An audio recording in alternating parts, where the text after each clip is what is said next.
Hi, it's Ileana, and today I'm going to be discussing my good friend Mark McCandlish and his contributions to the UFO phenomenon and to the SSP disclosure, because Mark had been in the Air Force. He had also been a designer of various air propulsion jets, and he drew models and designed models. So Mark was a good source of disclosure information about UFOs, different types of military technologies, and advancements in USAF propulsion systems.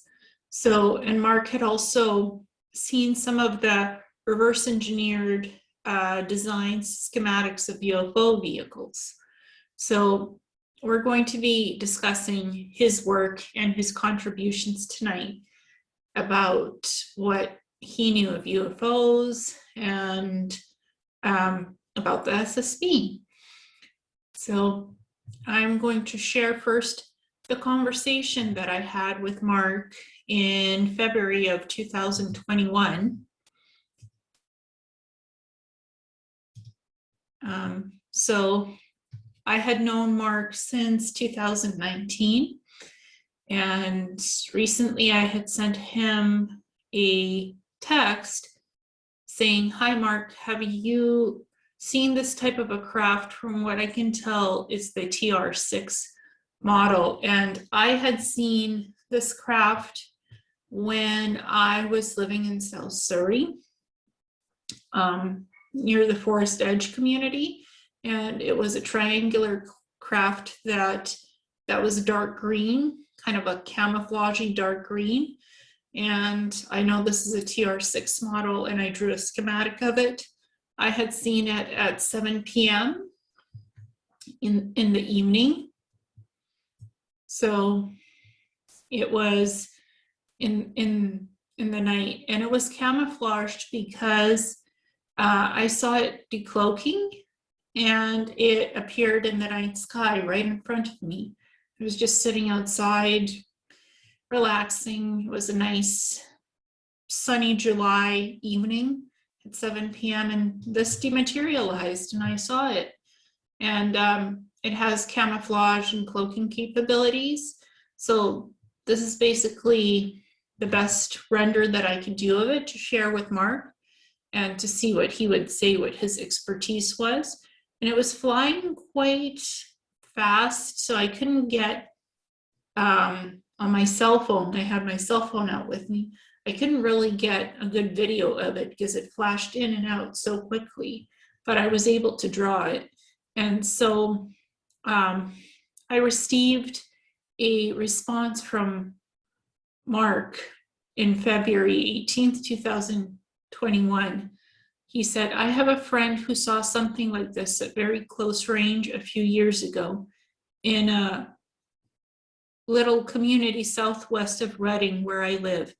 It hovered directly over him. The object had a red strobing light on its top surface, and this illuminated the dust in the air around it.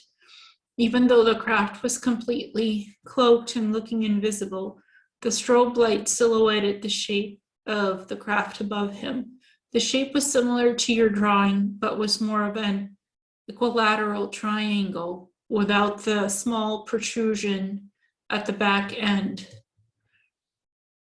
I saw something like this about the same time flying from north to south over a neighborhood west of where I live in Reading. And its belly was illuminated by the lights from the city of Reading below. It did have the protrusion in the center of the tail end, but the trailing edges were slightly curved rather than straight like this drawing." So I was fortunate to be able to have these types of discussions with Mark, and I would often share renderings that I did of the craft that I would see, and he would write responses back if he'd seen similar objects or anyone else he knew and Redding is in California. Mark had lived in California. He was a resident of California, so he had often seen sightings of triangular craft, typical TR3B or TR6, which this is. This is a TR6 craft.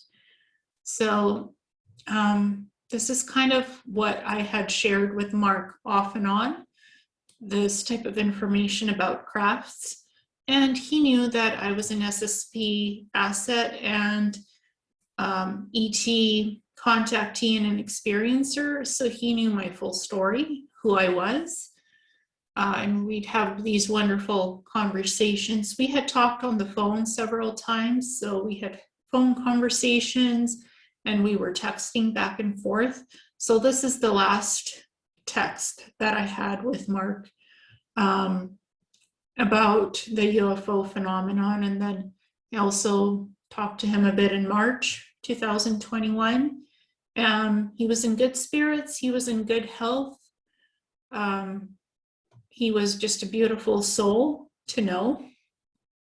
So I wanted to share this particular conversation that I had with him about the TR6, and because I'm going to be sharing an article that Mark was interviewed in, where he talks about the different USAF crafts, the TR3 and other crafts. So I'm going to share that article with you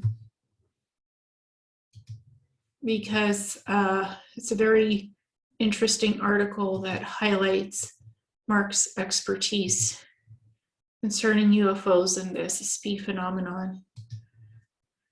An interview with UFO SSP whistleblower Mark McCandlish on advanced engineering propulsion. An interview with UFO SSP whistleblower Mark McCandlish. And again, it's on advanced energy propulsion systems. And this interview was done by Dr. Bruce Cornett, PhD, and edited by Robert D. Morningstar to share the interview. So this is a reproduction vehicle, UFO reproduction vehicle. And it's Mark McCandlish's cutaway of the ARV, alien reproduction vehicle.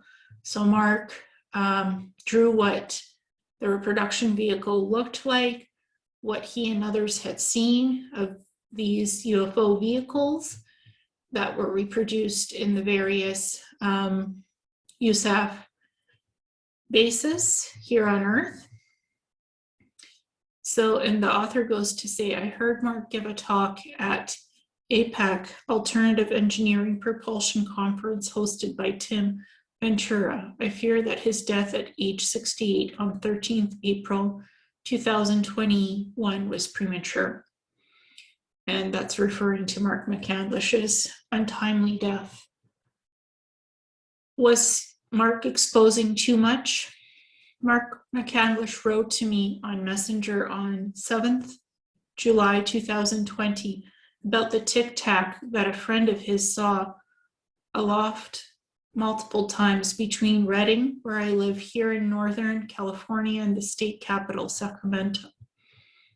And this is the tic-tac kind of craft in question, similar to the tic-tac that was seen. It's a reference image that Mark McCandlish drew. And this is a Lockheed Martin flying disc by Mark McCandlish. So Mark saw a tic-tac object similar to this, but slightly different in shape and size. But it's a comparison to this type of a craft. Below, I present our amazing conversation with Mark McCandlish on July 7th, 2020, the day of the Roswell crash. Bruce: Hi, Mark. Do you think we are close to disclosure after the Navy's official recognition of UFOs? Mark: Well, the real hat trick here is those tic-tac UFOs are ours. So the disclosure process will have to run through several cycles. And what Mark means by ours, they're SSP craft that often patrol the Earth skies. So planetary corporations craft, those tic tacs, cylinder craft, cigar craft, saucer shaped craft. Most of it is secret space program technologies that's built out in the Earth's DUMBs, underground bases, or on the moon or Mars in their aerospace technological developments, or by Lockheed Martin for US Navy and Army for USAF purposes, like the TR-3Bs, TR-6s. That's USAF technology as well. First acknowledgement of the existence of these kinds of craft, which indirectly admits to the technology that includes a propulsion system that is capable of what is called mass modification technology. You see, mass is physics, is the very thing that produces inertia and g-forces when you turn a corner in your car, or even more so in a military aircraft. I have personally experienced 9.3 Gs in the F-16 Fighting Falcon. I blacked out.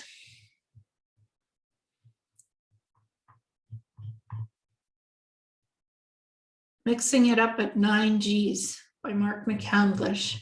So Mark did a rendering of the F-16 to show what this aircraft looked like that he had been in.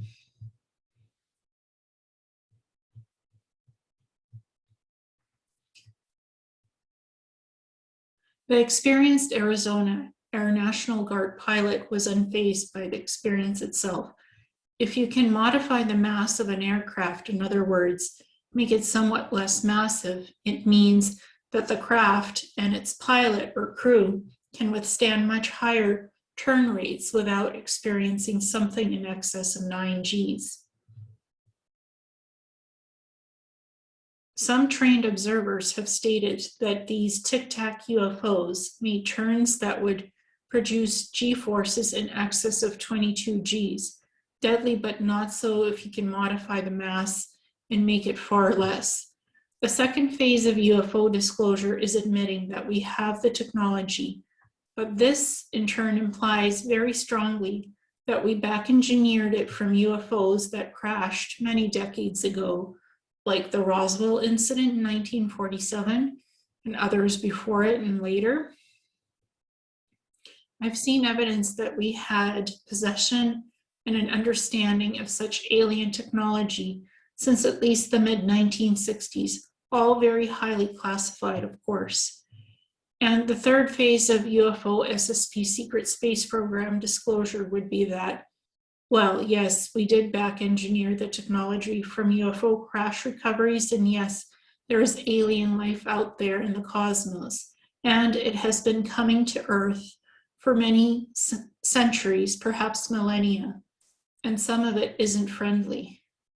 And Mark continues, you may wonder how I know this. And he did know a lot about extraterrestrials, UFOs, and other supernatural phenomenon. We would often talk about those subjects, so he knew a lot. So the phrase, you may wonder how I know about this, he had a lot of experiences of his own with ET contacts and the ET phenomenon. Well, as it happens, I have a good friend who drives a semi-truck between Redding, where I live, here in Northern California, and the state capital, Sacramento. When he is coming back north in the wee hours of the morning, he frequently encounters craft that look just like the renditions of the Tic Tac UFOs. This typically occurs when he is around the town of Williams on Interstate 5, and that lies maybe 15 miles due west of Beale, AFB, where the SR-71 Blackbird used to be kept and launched on surveillance missions over the former Soviet Union, Red China, and North Korea. In fact, my buddy had an encounter with one passing directly over the freeway in front of his truck at about 3:30 a.m. as I was talking on the phone with him. And he shows the images of how it looks like inside a UFO craft, of what was reverse engineered and how to operate it.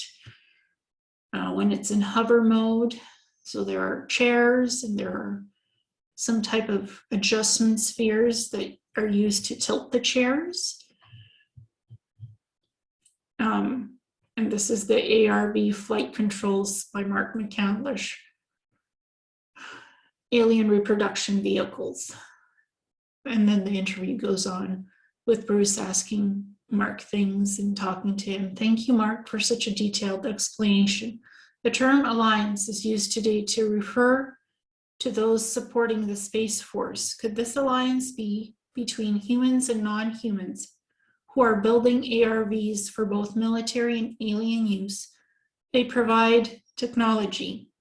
We manufacture replacement vehicles. They live below ground. We live above ground. Mark, there is no question that there are many underground facilities and in all likelihood connected by a vast sophisticated tunnel system. I have not seen any direct evidence of a human-alien alliance or that we are building hardware for an off-world customer. I did have a personal friend and former Green Beret who began to open up about what he knew and participated in starting in the mid to late 1970s after his involvement in the Vietnam War. So it's interesting that he discusses the Green Beret or Beret. He claimed that back in the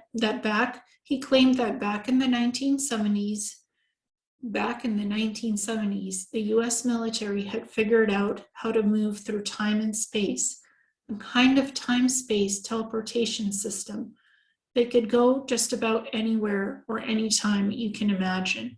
They looked far into the future from that time and saw the Earth as a burned out cinder, lifeless. Then they backed up year by year until they found the cause. An alien armada showed up and began extinguishing all life and strip mining the Earth of its resources. We had nothing, no weapons that could pose a defense against their superior technology. So they mounted a program, Operation Pegasus, where the participants traveled back in time to Mars 65 million years ago, back when that planet had a molten core, a magnetic field, and an atmosphere, along with a lush Jurassic Park-like ecosystem. The purpose was to begin a weapons development program that would have literally millions of years and thousands of human generations to create a future defense for Earth. Then, if and when breakthrough technology was ready for deployment, brought back up through time, yes, back to the future to prepare for the defense of Earth. And Mark provides various sketches and schematics of a Fox 3D joint venture render, Flying Wing by Mark McCandlish, Left Wing Tip and Screen Extension by Robert D. Morningstar. So this is what a semi-triangular craft looks like, reverse engineered craft. This program was and is largely responsible for the majority of UFO sightings here in the present time. You may have noticed that even the UFOs have appeared to improve in their performance and capabilities over the past 60 years. That sounds like the byproduct of a human program. You wouldn't see that kind of thing coming from a civilization thousands or perhaps millions of years more advanced than us. Mark McCandlish spoke to the Alternative Engineering Propulsion Conference on November 21st, 2020. Editor's note, ironically posted to YouTube on November 22nd, 2020.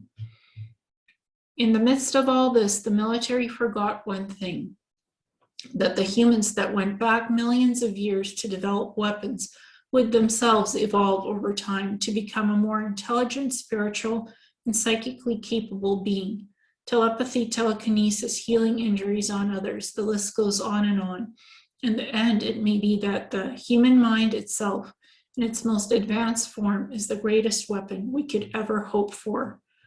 And Mark shows some of his drawings of these various UFO crafts that have been reverse engineered. Triangular crafts that look like the TR-3B, TR-6, or similar. And this is the Aurora concept vehicle by Mark McCandlish. And Aurora is a type of TR-3B craft. And then Bruce goes on with the interview. So you believe that non-humans are not working with humans? What about my labs, military industrial laboratories? Yet you admit that we are being visited by ETs. I agree that significant progress has occurred with reverse engineering of alien crashed craft, stories coming out of people who allegedly worked at Area 51 and S4 are either true or part of the cover-up program to undercut public fear of an alien presence on Earth. In other words, nothing here to report. All UFO sightings are military craft just classified above top secret. Then comes the questions of abductions and telepathy. Gurdjieff says, so somebody by the name of Gurdjieff says that there are multiple dimensions and worlds that overlap in part, just enough to explain ghosts and parallel world encounters. Have you ever had missing time? Mark, I didn't say that. What I said was, I don't believe that humans are building advanced technology craft for off-world entities. There's a difference. Sure, they might be working together on a variety of programs, everything from biological and ecosystem problems to advanced technology. Military abductions are very real. I have friends who have experienced them. I've been with a contactee during an alien abduction in December 1989 and experienced an hour of missing time. She was shown future events, including the World Trade Center attack on 9/11/2001, the earthquake that devastated Banda Aceh, Indonesia, 9.0 on the Richter scale, the earthquake that caused the great nuclear accident in Fukushima, Japan on March 11, 2011. And she saw the major quake on the San Andreas Fault in California, which has yet to happen. The aliens told her they would perform a mass landing near Mojave, California after that event. And this is one of the most profound conversations that I had, speaking for almost 2 hours with Mark about him missing some time when the gray ETs came to visit his friend, and him seeing the phenomenon and experiencing the missing time, and her talking about what the grays had shown her of these events that would happen. So we spent 2 hours on the phone discussing this, me and Mark. My special ops friends know about the teams that perform these operations and the handheld aerosol can they use to knock out a target instantly. Generically, it is called the angel of death in a can, or known by its chemical formula, tryptomethyl chloride. It instantly raises the melatonin production in the body by 85%, essentially putting you to sleep. Too much will kill you. It has a chemical half-life in the body of less than 5 minutes, beyond which it is undetectable by pathological exam. I never said all UFO reports are highly classified craft. I said a large portion of these sightings are about 85% are human-built and operated. The other 15 are off-world or alternate dimensional entities. Telepathy is real. Some of these advanced humans from the Mars program, Pegasus, are fully capable of this, have brought their genetic traits back up through time, and have had children in the present who manifest some of these abilities. I have met a few of them.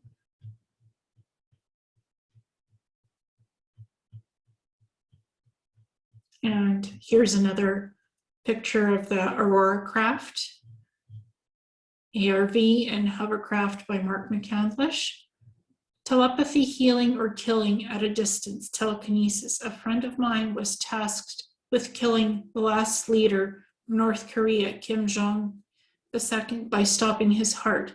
He could do a consciousness insertion, evaluate a person's health status, read their thoughts, and help or harm as directed. He could not understand Jong Il-'s thoughts because they were in the man's native language. Then they directed him to have a heart attack. Weeks later, the military infected my friend with genetically modified, highly virulent strain of MRSA, and he was dead 3 months later. That's how they repay their assassins. I've experienced ghosts and parallel world encounters and know of a building that has a time bridge portal running through it back to the 1600s. The ghosts seen there are all in colonial era dress and seem genuinely as frightened as the present day residents who witness them. So like I said, Mark has experienced supernatural phenomenon, not just UFOs and ETs. During our talks, we discussed a lot of that. On one occasion, the resident came home on his birthday, wondering why he had not heard from any of his friends. He entered the kitchen, put down his groceries to see his living room, full of men and women in colonial dress dancing to the music of a string quartet. He recognized no one. When he went to the living room doorway and said, "Who are all of you people, and what are you doing in my home?" the crowd turned to gaze upon him with a look of terror, then vanished. And that wasn't the only incident of that type. Bruce, thank you for clarifying your statements. Much appreciated. I have a friend in Miami who is one of those ETs in a human biosuit. Would you like to hear firsthand information from the alien side? I can put you in touch with her. I know she would be fascinated with your story. Can I share our conversation with her? Mark, certainly, but let me ask you, how do you know that her claim is true? And this is a USAF craft. It's a TRB rendition by Mark McCandlish. Bruce, she is either certifiably nuts or the information, names of species, names of planets, names of ET contacts, and hundreds of drawings, as well as her education and history with the nuclear industry, power plants, supports her claims of government surveillance. There is an uncanny correlation with what other ET contacts and insiders have disclosed, but with a level of personal detail only someone who flies with her ET handlers almost weekly at night could know. As an observer, her story is amazing. George Filler recommended her to me. She claims to be the only one of her kind and was put on Earth as a portal guard at her home in Miami, where with an exotic tropical garden and crystal layout, she says she is a soldier sentry. Mark, I'd rather not get involved with any of that. By the way, I have to get back to work. Perhaps we can continue at another time. Bruce, okay, thanks. Let's do that. End of conversation. Bruce Cornett, PhD. And here is July 7th, 2020, on the day of the Roswell UAP crash 73 years ago, 73 years later. So that was 73 years ago and 73 years later, and Mark doing a presentation of the type of craft that crashed during Roswell and the reverse engineering of this craft by USAF and other agencies, Mark McCandlish and the ARB. And Now there's a bit of an explanation by Robert Morningstar of what happened with Mark and how Mark passed away. In memoriam, Mark McCandlish, editor's notes. Mark McCandlish died on April 13th, 2021 in his home on Redding, California, of a shotgun blast to the head.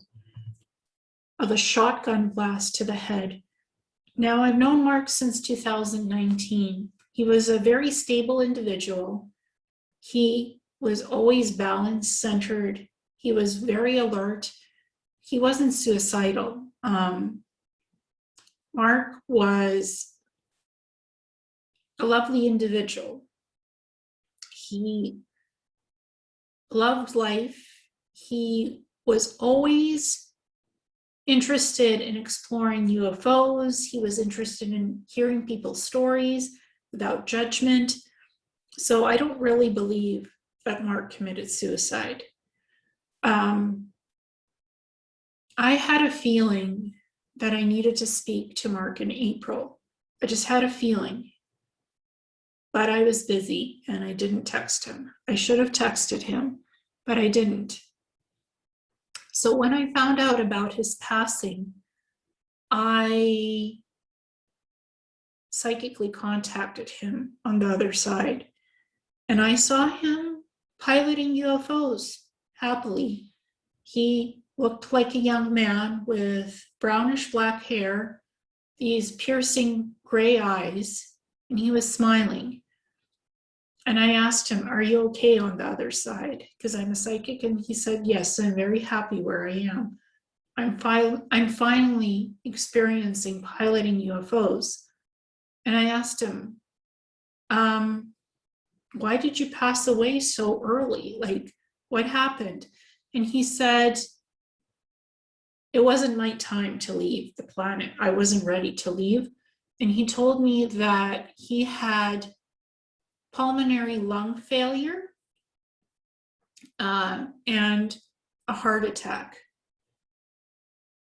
He was a healthy person. He didn't have any heart conditions. He didn't have any lung conditions. So I looked it up. Pulmonary lung failure, that's when you suddenly run out of breath, your lungs collapse and fail, and as a result, you could have a heart attack. And he had a heart attack, and that's how he died. So I'm not sure how the gunshot blast to the head comes in this matter. Perhaps it was staged, and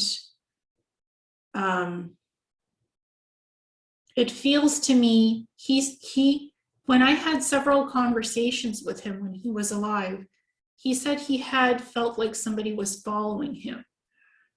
Sometimes he couldn't sleep well. He felt like he was being watched and followed. So perhaps somebody was following him and watching him to see what he was doing.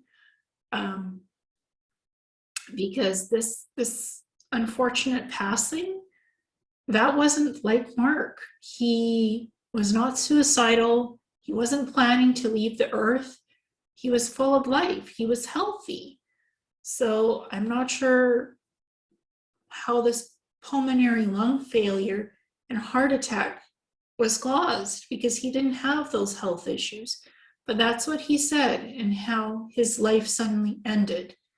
And he didn't know it would suddenly end. And now this information comes in that he died of a shotgun blast to the head. So this adds another layer of mystery to this. Shasta County Coroner's official report cites his death as a suicide from self-inflicted gunshot wound. Says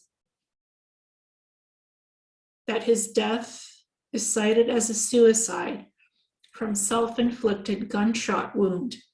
I don't believe that. I don't. Mark he was a practical person. He was not a person who would commit suicide. He always dealt with things head on that he had to figure out, and he was too grounded to commit suicide. Mark McCandlish spoke to his friend Rick Price late that day, April 13th, and Mark told him that he was going to rest and would call him later. Mark also spoke to his girlfriend later and told her that he would speak to her when he went to work at her animal shelter.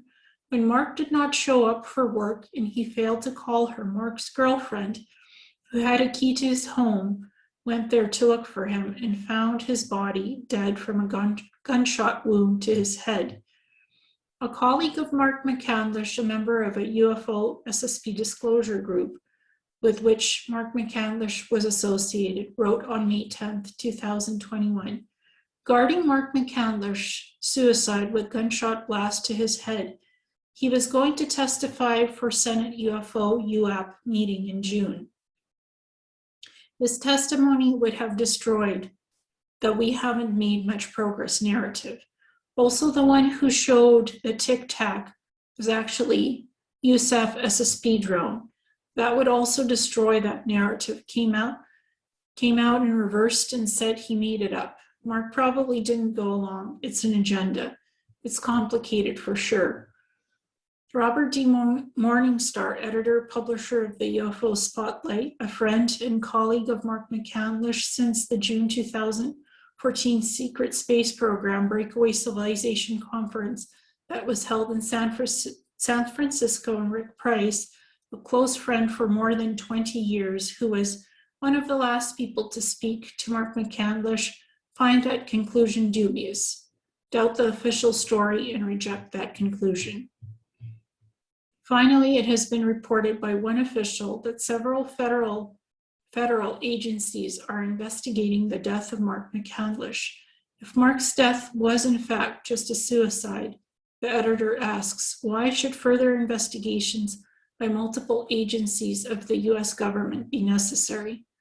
I reject the official story. Robert D. Morningstar, May 10th, 2021, New York City. So it's quite a mystery why Mark McCandlish died.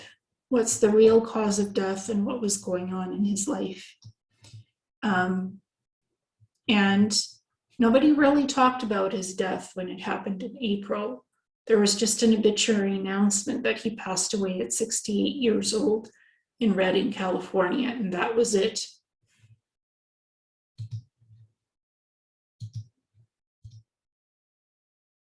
So there's a secondary article that talks about a little bit more about Mark McCandlish and what was going on.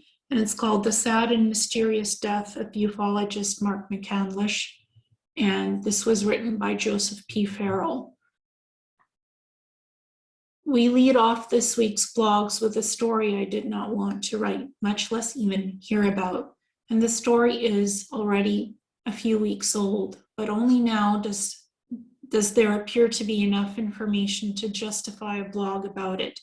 A few days ago, my friend and colleague Walter Bosley asked me if it was true that Mark McCandlish had died. I responded that I didn't know, but a short search revealed that he had, but the details were sketchier than what they are now.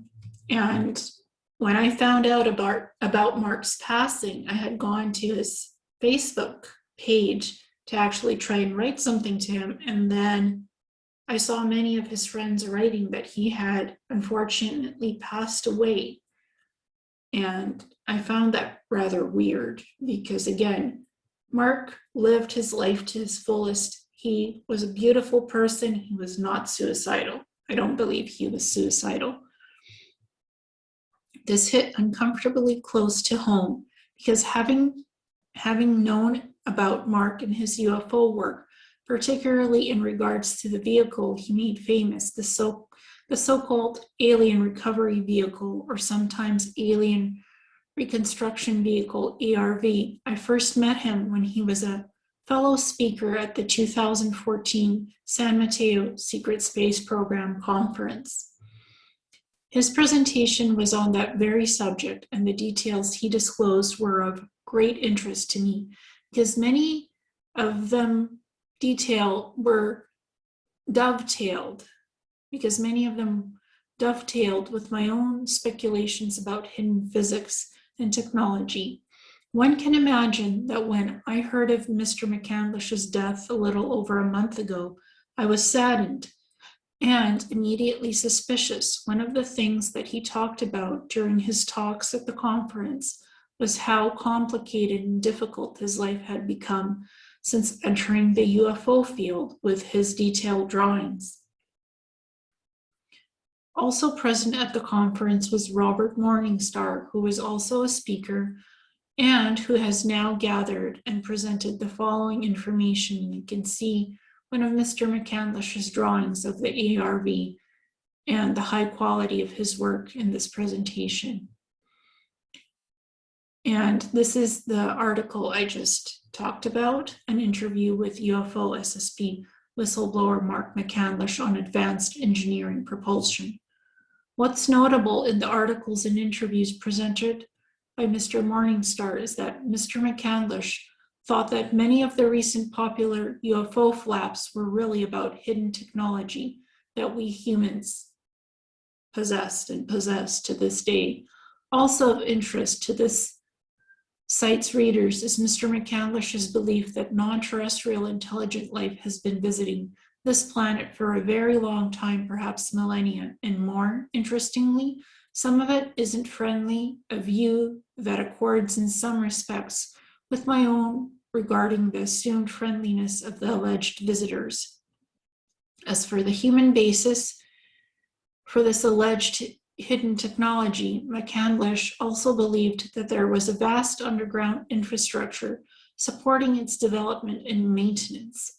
Again, a view that accords in its broad outlines with my own speculations in books on the vast underground networks of secret Nazi research during World War II and the extent of similar known underground facilities that I briefly reviewed in some of my books, most notably Saucers, Swastikas and Psyops, and Covert Wars and Breakaway Civilizations.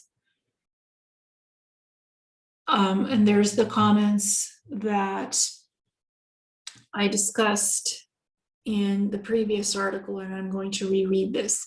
As one continues reading the article, one comes to Robert Morningstar's editorial comments, where we're informed of the following. Mark McCandlish died on April 13th, 2021 in his home on Redding, California, of a shotgun blast to the head. Shasta County Coroner's official report cites his death as a suicide from a self-inflicted gunshot wound. Mark McCandlish spoke to his friend Rick Price late that day, April 13th, and Mark told him that he was going to rest and would call him later. Now, Mark would often stay up late into the night, and he wasn't enabled to sleep well because he did a lot of research. He was a night owl. So we would often have text conversations at 3 a.m. Mark also spoke to his girlfriend later and told her that he would speak to her when he went to work at her animal shelter. Mark McCandlish was an animal activist, and he helped to save and rehabilitate animals, wild animals, as well as pets. When Mark did not show up for work and he failed to call her, Mark's girlfriend, who had a key to his home, went there to look for him and found his body dead from a gunshot wound to his head. A colleague of Mark McCandlish, a member of a UFO SSP disclosure group with which Mark McCandlish was associated, wrote on May 10, 2021. Regarding Mark McCandlish's suicide with shotgun blast to his head, he was going to testify for Senate UFO UAP meeting in June. His testimony would have destroyed the "we haven't made much progress" narrative. Also, the one who showed that Tic Tac was actually USAF SSP drone that would also destroy that narrative came out and reversed and said he made it up. Mark probably didn't go along. It's an agenda. It's complicated for sure. Robert D. Morningstar, editor, publisher of the UFO Spotlight, a friend and colleague of Mark McCandlish since the June 2014 Secret Space Program Breakaway Civilization Conference, that was held in San Francisco, and Rick Price, a close friend for more than 20 years, who was one of the last people to speak to Mark McCandlish, find that conclusion dubious, doubt the official story, and reject that conclusion.